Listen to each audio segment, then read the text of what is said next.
Records were a huge part of our life because everything centered around music and what the hottest things were on the radio, what the latest song was.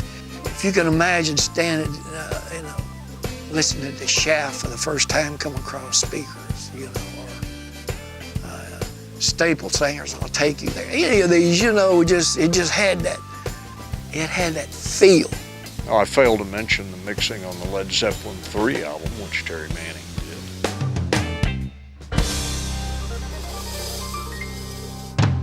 So Sam Phillips, the legendary sound pioneer that started Memphis Recording Service and Sun Studio, he started it because he wanted to record blues musicians on Beale Street. This was just a studio. It wasn't a record label at the time. So he, for instance, recorded Howlin' Wolf, who went on to record at Chess Records. They became really popular.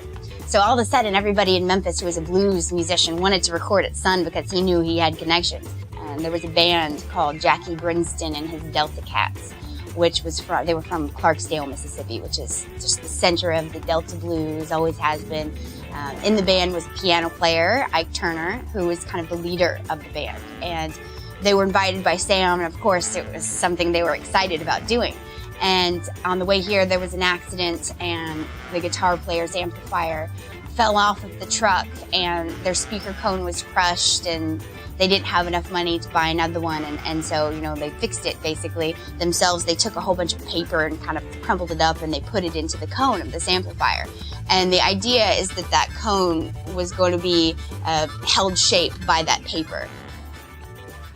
When they plugged in downstairs here in the studio, it was apparent that paper was creating this really loud kind of cracking, scratching sound of paper amplified over the guitar tone. So in short, not a noise that people were interested in 1951.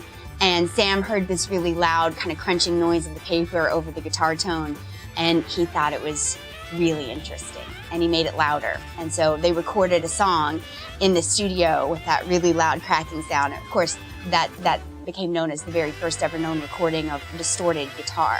And because of the distortion on that song, it's also known to be the very first rock and roll song.